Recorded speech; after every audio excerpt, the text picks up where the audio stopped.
casing de superficie, igual para el casing intermedio. Cuando nosotros vamos a diseñar el casing, hemos dicho que todo tubular tiene que soportar tres grandes esfuerzos. El primer esfuerzo de tensión, el esfuerzo de compresión y el esfuerzo de presión interna. Ahí están los tres esfuerzos. Tenemos un esfuerzo de tensión. A la hora que nosotros levantamos la tubería, podemos quedar atracados bajando el casing, se derrumba el pozo y queremos sacar nuevamente esa tubería. Vamos a hacer este efecto de tensión que estará en miles de libras. Miles de libras. ¿Ya? Luego, el esfuerzo de tensión es el último esfuerzo que se verifica. ¿Ya? El último esfuerzo. El esfuerzo de compresión está dado por la presión hidrostática que ejerce el lodo o el fluido de perforación. Y siempre la vamos a medir o a calcular al fluid collar.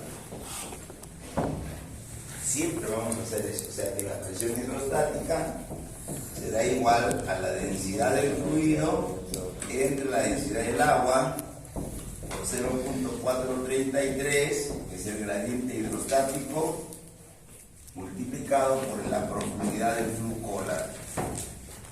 Siempre. Adelante. Entonces, así calculamos esa presión hidrostática que es la que vamos a tener. Esta es la máxima presión que va a actuar sobre el casing y va a tratarnos de colapsar a la tubería. ¿Ya? Muchos ingenieros diseñan la sarta de casing teniendo en cuenta este valor. O sea, todo el diseño lo hacen teniendo en cuenta la primera variable, que es la presión de colapso, o sea, la presión que ejerce el fluido de perforación. Que tenemos lodo, siempre cuando vamos a bajar el tubular, el pozo está lleno de lodo. Entonces, por eso esta densidad del fluido, que es el lodo, entre la densidad del agua, y si el lodo está en libras por galón, la densidad del agua va a ser 8.33, ya sabemos. Bien. Nosotros en Talara usamos, o sea, cuando no se fractura el pozo, solamente se balea, es válido diseñar un casing teniendo en cuenta la presión de colapso. O sea, prioridad número uno, si vamos a balear en la selva, que solamente baleamos, diseñamos nuestro casing teniendo en cuenta la presión de colapso. Pero si nosotros fracturamos, esta presión interna es cuando fracturamos. Fracturamiento. Y aquí en Talara, todos los pozos se fracturan, a excepciones en tres formaciones: el Pariñas, el Basal Salinas y el Salina Mogollón. Son tres formaciones que solamente baleamos aquí en Talara. De las 10 formaciones, el Verdún, el Equino, el Quémico, el Mogollón, el San Cristóbal, todas esas formaciones se tienen que fracturar para producir. Si no se fracturan, no producen nada, y gracias a ello que recién se conoció en los años 40, muchos de los pozos que se perforaron en esa época por esas formaciones se abandonaban porque si no paliaban, no salía nada, no tiene nada aquí, se abandonaban, y cuando se descubrió la técnica del fracturamiento, muchos de esos pozos fueron rehabilitados, se fracturaron y produjeron. Esa es la razón por qué tenemos petróleo hasta ahora, porque si esa técnica hubieran sabido desde los años 1910, 20, que fue el desarrollo de toda la zona del noroeste, por la International y por la London Pacific, ya no tuvieran petróleo, todos se lo hubieran sacado. La etapa de fracturamiento en Talara se inicia en los años 50 hasta ahora. Entonces aquí tenemos que tener en cuenta para este caso, el fracturamiento, la presión de fractura. Así como acá tenemos la presión hidrostática a la profundidad del flux Collar, aquí tenemos que tener en cuenta la presión de fractura, y esa presión de fractura es igual al gradiente de fractura por el punto D. ¿Y qué es el punto D? El punto medio de la formación productiva que tenemos nosotros. Ahora, este gradiente de fractura, tenemos dos rangos, está entre 0.7 a 1.0, que es un gradiente de fractura normal. ¿Qué quiere decir un gradiente de fractura normal? Que esa presión de fractura es proporcional a la profundidad. ¿Ya? Eso quiere decir, porque la presión es proporcional. ¿A quién? A la densidad del fluido, es una pendiente. Entonces, cuando nosotros tenemos un gradiente de fractura normal, quiere decir que, ¿qué significa normal? Si yo tengo una presión de fractura a 4000 pies y luego otra presión de fractura a 5000, entre 4000 y 5000 hay una proporcionalidad. En cambio, cuando tengo gradientes anormales, anormal quiere decir que no hay esa proporcionalidad, y eso yo puedo tener entre 1 a 1.2 PSI por tiempo. En Talara generalmente tenemos gradientes que están muy cercanos al 1.0, 0.89, 0.90, 0.95, por ahí cercanos al 1. Muy, muy difícil hemos encontrado gradientes anormales. Y la explicación de esto es la siguiente. Yo tengo una formación, por ejemplo, en esta forma, está inclinada con este cruzamiento. Este es el ángulo de cruzamiento. Perforo un pozo acá. Esta formación tiene un gradiente de fractura en toda la formación. Perforo este pozo aquí y su gradiente de fractura va a ser este gradiente por esta profundidad del punto medio. Vengo con otro pozo acá. Aquí tengo la presión de fractura 1, la presión de fractura 2. ¿Quién es mayor, la presión de fractura 2 o la presión de fractura 1? La 2 es mayor, correcto. Y si esto está en proporcionalidad, significa que son gradientes normales.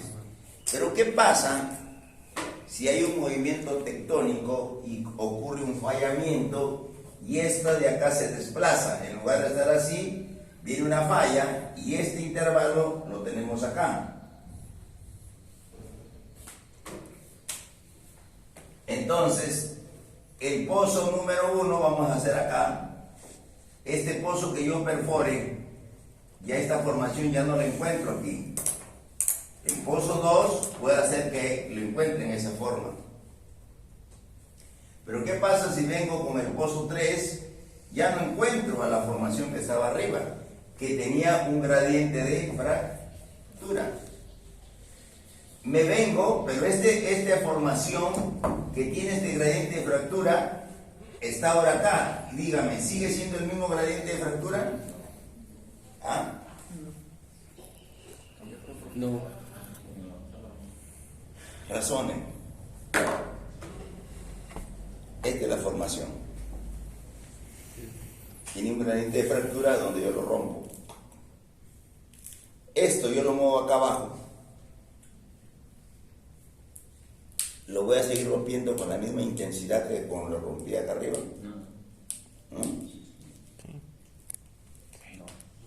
Igual. Sí, igual. Sí. Sí. Lo único que ha pasado es que se ha desplazado. Si aquí hay petróleo, ¿aquí habrá petróleo? Sí. Claro, si todo esto estaba lleno de petróleo, lo único que fue una falla y lo corrió. Puede ser hacia abajo o puede ser hacia arriba. ¿A dónde va a tener? Si yo tengo este intervalo acá, en lugar de abajo, ahora lo tengo acá arriba. Ponte acá. Y perforo este pozo. Atraviesa y encuentra la misma formación, pero ahora a esta profundidad sigue teniendo este gradiente de fractura. Este es su punto D. Ahora vengo acá, sigue teniendo este gradiente de fractura. ¿Y dónde está el D?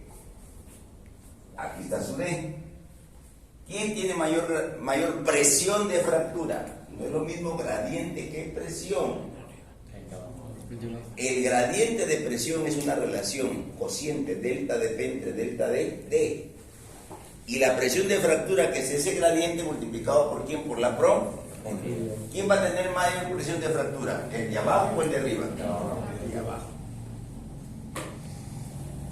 Entonces, cuando nosotros estamos fracturando una formación mogollón, por ejemplo, que dura a 5000 pies, y si yo encuentro en otro pozo la formación mogollón a 8000 pies, ¿voy a necesitar más presión para fracturarlo o menos presión? Tengo el mogollón aquí a 5000 pies y uso una presión de fractura de 5000 psi. Cuando vengo acá a 8000 pies y quiero fracturar este mogollón, ¿voy a querer más presión de 5000 o menos de 5000? Más de 5000. Claro, miren ustedes, si esto es 5000 acá, y si yo digo mi gradiente de fractura es 1.0, ¿cuánto necesitaría para fracturar aquí? 5000 psi. ¿Por qué? Porque dice que es ¿qué cosa? Gradiente de fractura por la profundidad. Acá sigue teniendo el gradiente de fractura igual a 1, pero ahora estoy a 8000. ¿Cuánto sería la presión de fractura? 8000 psi. Y si yo tengo acá arriba a 3000, ¿cuánto sería la presión de fractura a 3000? 3000 psi. Esto es lo que quiero que entiendan debido al efecto de la profundidad. El gradiente de fractura sigue siendo el mismo, no cambia. Lo que está cambiando es todo el peso de los estratos que están encima de esa formación, lo que me está generando que se compacte más, que se cierre más, y yo necesito más presión para romperlo. ¿Está claro? Entonces, eso a veces nosotros en el campo a veces no lo entendemos. ¿Ya? Y en conclusión, esa profundidad del punto D se transforma en una variable muy importante. Y ahí está la importancia que cuando estamos perforando el pozo, el geólogo me diga bien claro dónde está el tope y dónde está el fondo de la formación para llegar a ese punto D. que es corroborado con quién. ¿Quién me va a permitir corroborar el punto D? ¿Quién? ¿Quién me corrobora? A ver, aunque se dé una brutalidad, no importa. ¿Ah? ¿Quién es lo que me corrobora? Me dice el geólogo, oye, Mogollón está a 5.800 y el fondo a 6.200. ¡Registros! ¿Qué pasa con la juventud de hoy día? No comen pescado para que el cerebro se abra. Tú comiendo puro pan, por eso tu cerebro.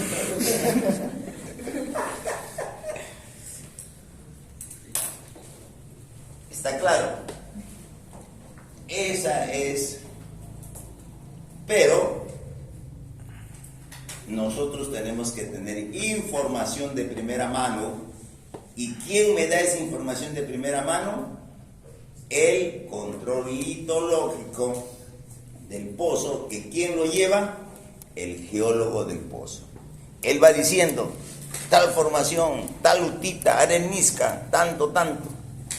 Él va apuntando y uno tiene que leer y saber interpretar ese registro litológico para decir, a la hora que tomo el registro, aquí está. Y siempre, no necesariamente, no me vayan a acabar cuando no sea así, pero por lo general los topes formacionales y fondos están definidos por un tipo de lutita.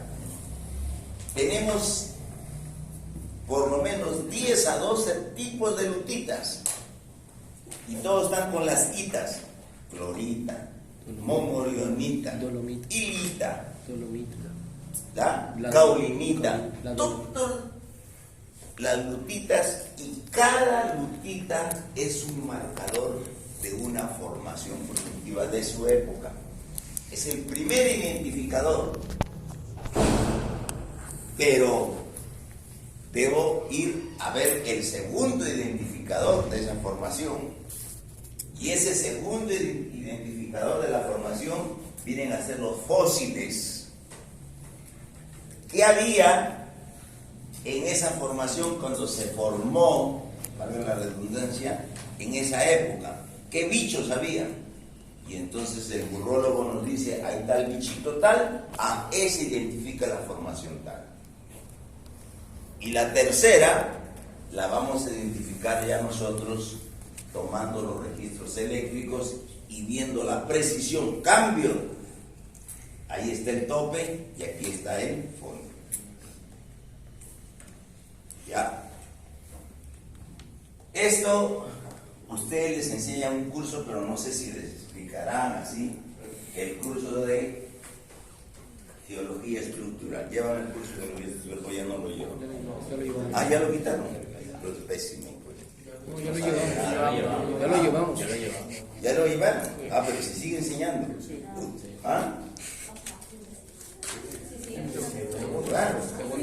Claro, es básico. Geología estructural es básico. Y para saber geología estructural, básico es geometría descriptiva. Entonces, generalmente los que manejan muy bien la geología estructural son los burrólogos. Y ellos se creen los papas. Y entonces cuando te quieren presentar la perforación de un pozo, ellos te hacen estos mapas estructurales más positivos para que tú digas sí, perforamos. Y por eso es que necesitamos hoy en día que los ingenieros de petróleo sepan también geología estructural para no caer en la desgracia de tener pozos secos. Talara, que es la cuna de las fallas, La cuenca talara es como que si ustedes tuvieran acá un vidrio y alguien le haya metido un puñete y todo eso se ha hecho trizas. Esas trizas son las fallas. Entonces, en Talara todavía tenemos un factor de éxito de perforación del 60%. Quiere decir que de 10 pozos que yo perforo, solo 6 pozos van a producir económicamente petróleo. O en el punto quiebre o más de eso. Pero 4 pozos, o que diga, si 4 pozos no me van a dar nada, pérdida, que van a transformarse en pozos secos. Ya, esas es más o menos las estadísticas que tenemos. ¿Por qué? Porque en cualquier parte del mundo, menos en Talara, no se perfora un pozo si es que uno no ve la sísmica. Y en la sísmica podemos ver todo este movimiento. Entonces, yo digo, acá pongo el pozo, no lo pongo aquí, porque estoy en el plano de falla. Y sobre eso también hay otra teoría ahora, que justamente en el plano de falla, o sea, esta formación que se desplazó hasta acá, este problema de fallamiento ha generado que aquí, en esta formación, se produzca un fracturamiento natural. Se formen fracturas, microfracturas, y en estas microfracturas se almacena el hidrocarburo. Y se han encontrado pozos así de champazo nada más. No es porque el geólogo lo haya querido poner en un plano de falla. Que tú dices, acá este pozo llegó a acumular 20.000. Este pozo que está acá, 180.000. ¿De dónde salió tanto petróleo? Simplemente es por el efecto de las microfracturas, y ahí ustedes estudian reservorios microfracturados, que es la razón de esto. Eso les digo para que ustedes tengan un pequeño conocimiento. Bien, ahora ya conociendo esto, vamos a la forma práctica.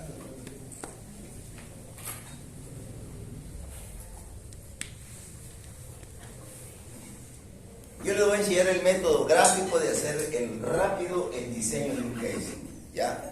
¿Y qué hacemos? En el eje de la Y colocamos profundidades de 0 hasta el blue collar en escala cartesiana, ¿ya?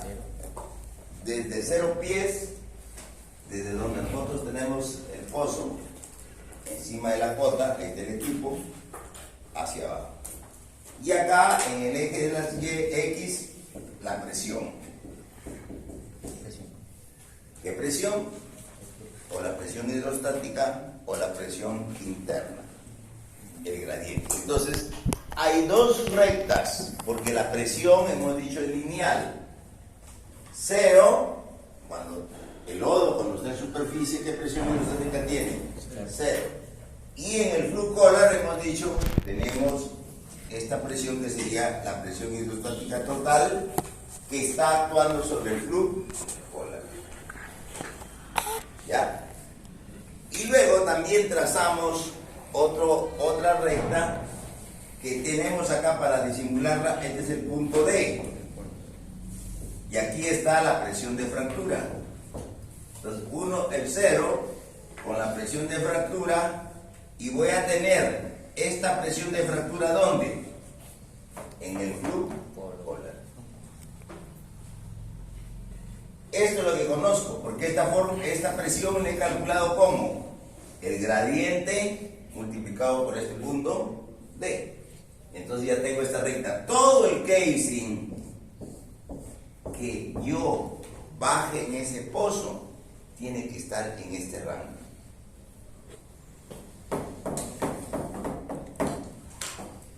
Ahora, ¿cómo hacemos ese dibujito? yendo a la tabla para ver las presiones que tiene ese tipo de casing. La presión de colapso, la presión interna, y entonces aquí, para talara, lo que es talara, usamos grado J55, casing de 5,5, tabla número 3, tablas, esas, tablas,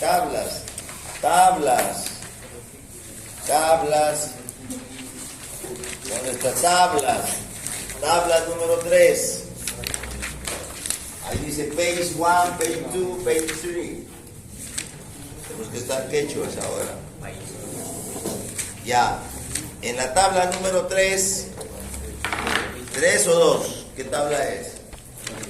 En la página, en la tabla 1, es todo lo que es tubing que vimos ya.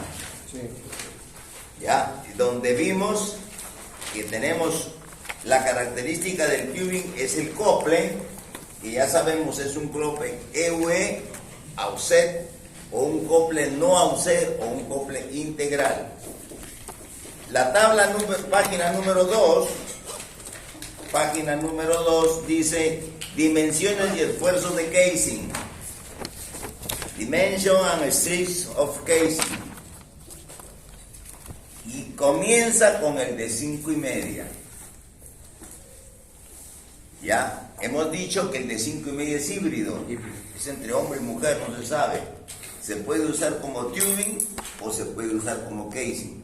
El casing definitivo es a partir de 5,5. Tenemos 5,5, 6,5 octavos, 7 pulgadas, 9,5 octavos, 13,3 octavos, hasta 17. En esta tabla, los casing que están en la página número 2, casing de 5,5, luego pasamos a casing de 7, luego sigue casing de 7,5 octavos y terminamos con casing de 13,3 octavos.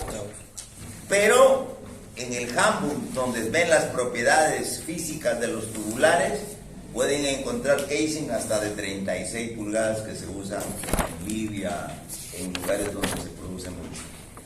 Aquí en Talara solamente nos interesa hasta 13,3 octavos que utilizamos. Bien, entonces en el casing, el primero es el OD,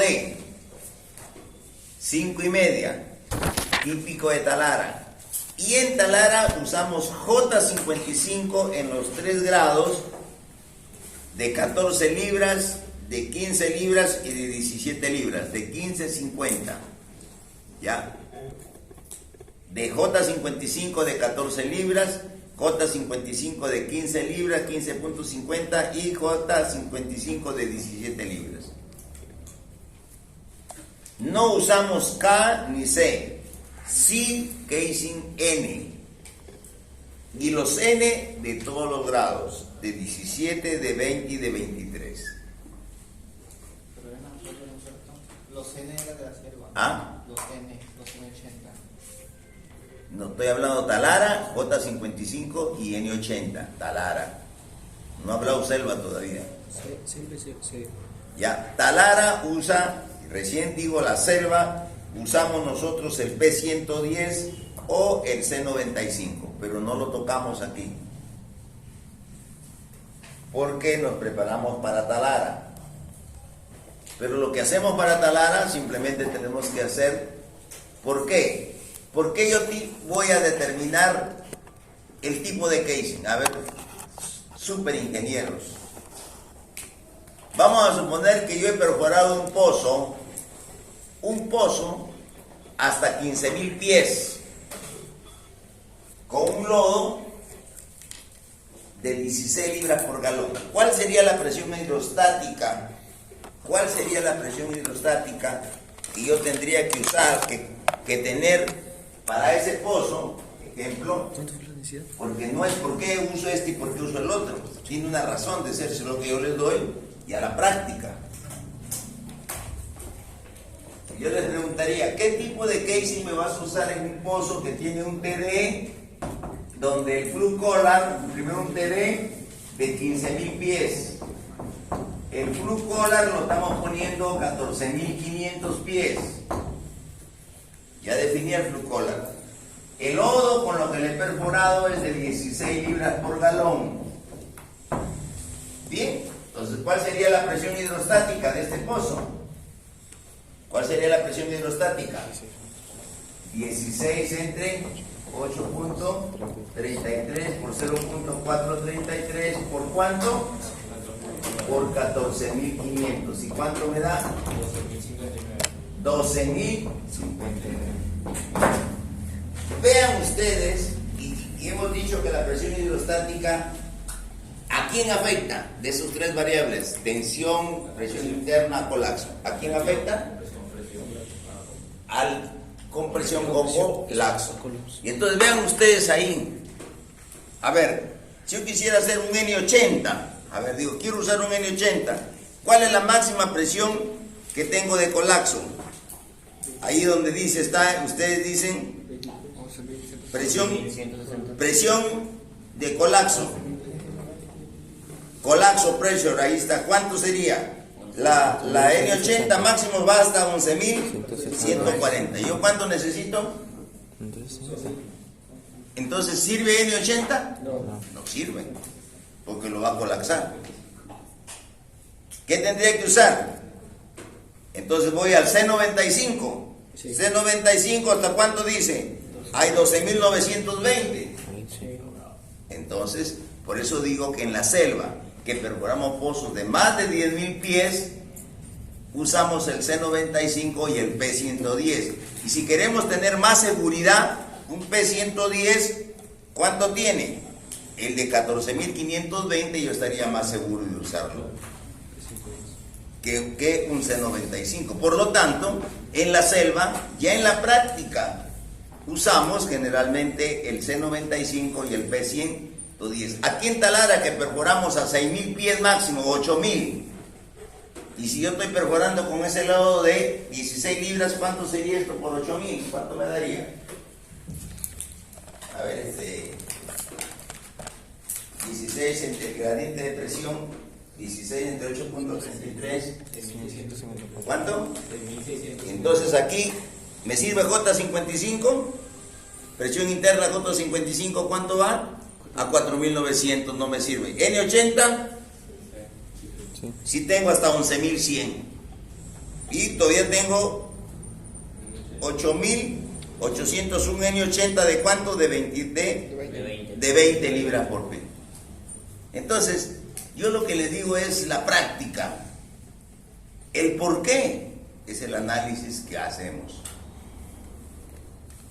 Pero hay que saber el porqué de las cosas.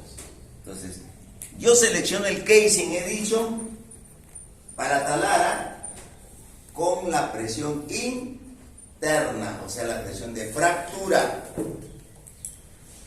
En la selva, selecciono el casing por la presión de colapso. Entonces, si a mí me dijeran, a ver, tengo mi pozo en Talara a 6.000 pies, lo he perforado con lodo de 16 libras. ¿Ya? Entonces ahora voy a poner aquí 6.000 pies el Blue Collar. ¿Cuánto dijeron? ¿Cuánto dijeron eso? 4.990. 4.990. Quiere decir que todavía un voto 55 está por ahí. ¿Cuánto es la presión de colapso del J55? 4.900. J55 de 17 libras. 4.910. Este es mayor, entonces no lo puedo usar. ¿Qué tengo que utilizar? Un N80. ¿De cuánto? 17 libras, que tiene ¿cuánto de colapso? Presión de colapso. 6.280. Perfecto. Pero ¿qué he dicho? Talara no selecciona casing por presión de colapso. Salud. 2 chelas. ¿Cuándo será que me invite 2 chelas? ¿Qué año será? Entonces yo les digo, vamos a fracturar el punto de estas 6.000 pies, por decir exageradamente, puede estar a menos, pero voy a exagerar que estoy a la misma profundidad del Blue Collar. voy a exagerar, y el gradiente es 1. Ese gradiente de fractura es 1. ¿Cuántas libras necesitaría? 6.000. O sea, 1 por 6.000 necesitaría ¿cuánto?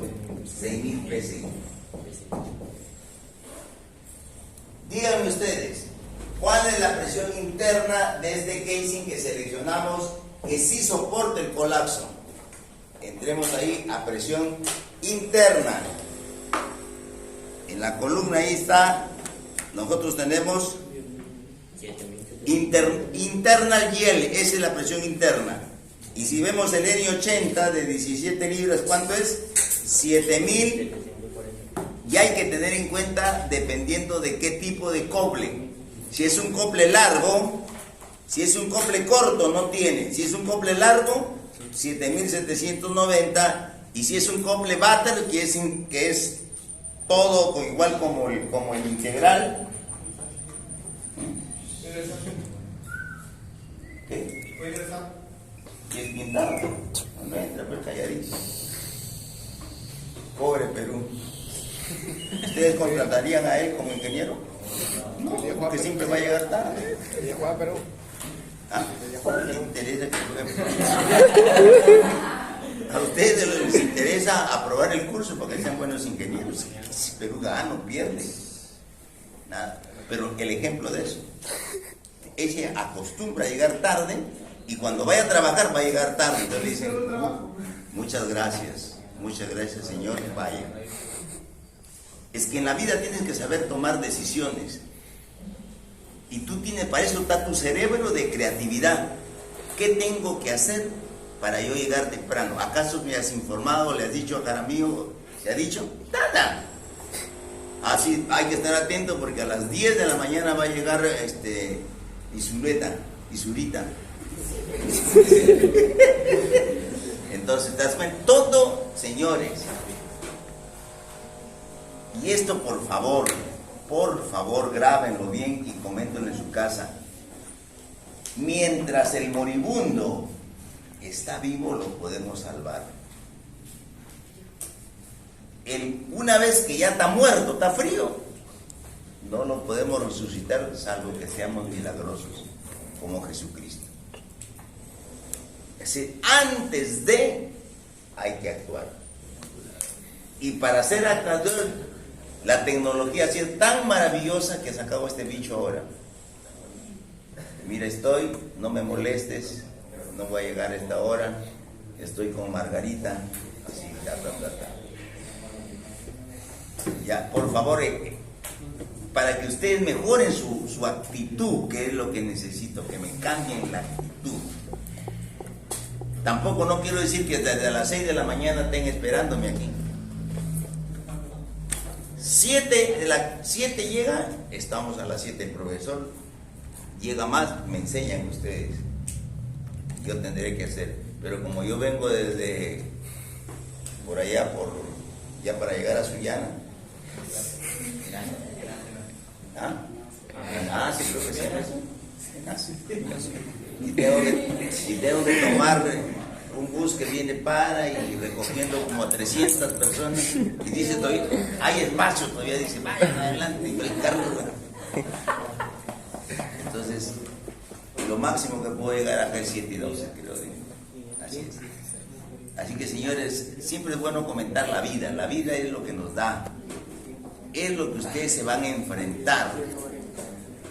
Si sus padres no les han hablado la realidad de la vida y si no los han hecho sentir un día, no les han dado que comer para que sientan lo que es hambre, no van a saber ustedes qué cosa es hambre. Y ni van a saber lo que siente el otro cuando tenga hambre. Pero el día que ustedes saben que no les han dado que comer y saben que tienen hambre, van a saber el dolor ajeno. Ese sí, y voy a hacer para darle que comer. Y eso es lo que queremos de esta comunidad, el amor al prójimo. Por supuesto que hay muchos que con el amor al prójimo han usado las cosas de más. Entonces por eso se hacen los enfermos, están pidiendo plata todo y después salen a chupar bien, a bailar, el que está diciendo que está cojo, porque bueno, se aprovechan también de esa voluntad, ¿ya? Bien, entonces vamos al ejercicio. ¿Cuánto es la presión interna? Usando, ¿qué hemos dicho acá? Para la presión interna del casing de N80 de 17 libras, N80 de 17 libras, la presión interna que tiene con cople largo 9.190 psi. Acá no, acá el N80, 7.740. Entonces miren, este JN80 17 libras me aguanta la presión de colapso, sobrado, y también me está aguantando la presión de fractura. Pero como yo tengo que darle prioridad a la fractura, digo, efectivamente, porque puede hacer uno que me diga, no, ¿por qué no le pones mejor el J55 de 17 libras? ¿Cuánto tiene el J55 de 17 libras de presión de fractura? 5.320 con cople largo, entonces no me va a servir. Si bien es cierto, me puede servir para colapso, pero no me sirve para fractura. Y aquí en Talara lo que yo selecciono es ¿para quién? Para fractura. Muy bien. Ahora, el tercer punto es que usamos siempre un factor. Siempre tienen que ustedes acostumbrarse a poner un factor de seguridad. Aquel que cree que no se equivoque en nada, se la cree de que es lo mejor, dice mi factor es 1, 100% seguro. Pero yo les sugiero que este número es un número maravilloso. Lo uso yo para toda la vida. El factor de seguridad es 0.8. Quiere decir que yo me tomo un factor de seguridad del 20%. Entonces, si mi tabla dice acá que su presión interna es ¿cuánto dices? ¿Cuánto es la presión interna de N80 de 17 libras? ¿Cuánto es la presión interna? ¿Cuánto? 7.700. Ya. Esta presión es ¿cuánto? Al factor 1. Si yo le pongo el factor 8, ¿cuánto sería? ¿Cuánto es lo máximo que me va a soportar? Por punto 8, ¿cuánto? 6.192. ¿Cuánto? 6.192. 6.192. Por lo tanto, todavía sigue siendo mayor que el de 6.000.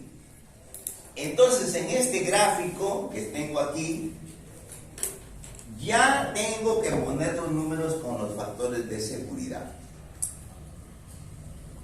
¿Ya? Entonces, ¿cómo es la técnica?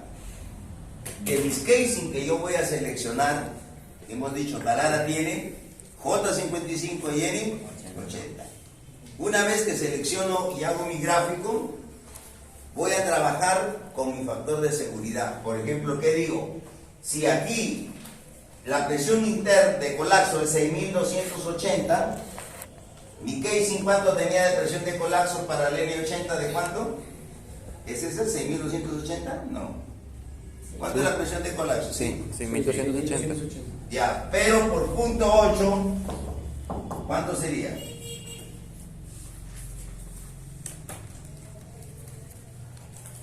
5.024. 5.000. ¿Y yo cuánto necesito mi presión de... ¿Cuál es mi presión hidrostática? ¿Cuánto me salió aquí? 4.999. Quiere decir que sí, no hay problema, sí lo soporto. Porque está hasta 5.000 y el otro quiere 4.900. Entonces, mi N80 de 17 libras me sirve para el colapso y también me sirve para la presión interna. Bien, entonces ahora vamos a hacer este ejercicio. Así. Hemos perforado un pozo con 16 libras, ¿ya? Donde el flux collar, que me interesa, no me interesa el TD, me interesa el flux collar, está a 6.000 pies, ¿ya? El flux collar a 6.000 pies.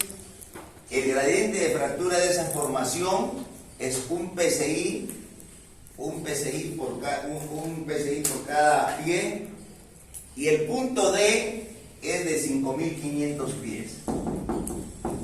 Ya haciéndolo más realista. Ya, entonces los datos son: he perforado un pozo con 16 libras por galón, Flu Collar 16 libras por galón de lodo, a 6.000 pies del Flu Collar. El punto D de la formación productiva está a 5.500 y su gradiente de fractura es de 1.0 PSI por pie. Bien, 1.0. PSI por pie. Me dicen que haga el diseño del casing que debo bajar de producción utilizando, ya me dicen, casing grado J55 o casing grado N80. Puede ser que con el J55 suficiente o con el N80 suficiente. ¿Ya? Entonces, ustedes en su gráfico, en una hoja, hacen de 0 a 6.000 pies una hoja. O sea, quiere decir que va a ser de 200 en 200 cuadraditos, 5 cuadraditos 1.000 pies, 5 por 6, 30 cuadraditos. Una hoja. Y le pone el diseño de casing. Diseño de casing, 30 cuadrados, 0, 5.000, 2.000, 3.000, 4.000, 5.000, 6.000, hasta el Flu Collar. Ya, trabajando por favor ahí. Usted dijo que en Canadá se da preferencia a lo que existe en compresión, ¿verdad?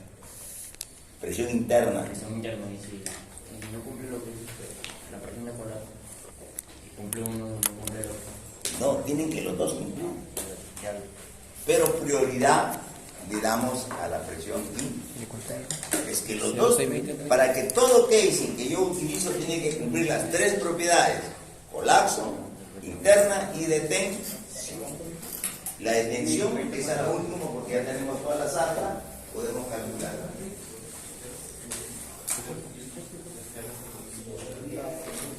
¿En serio, señor?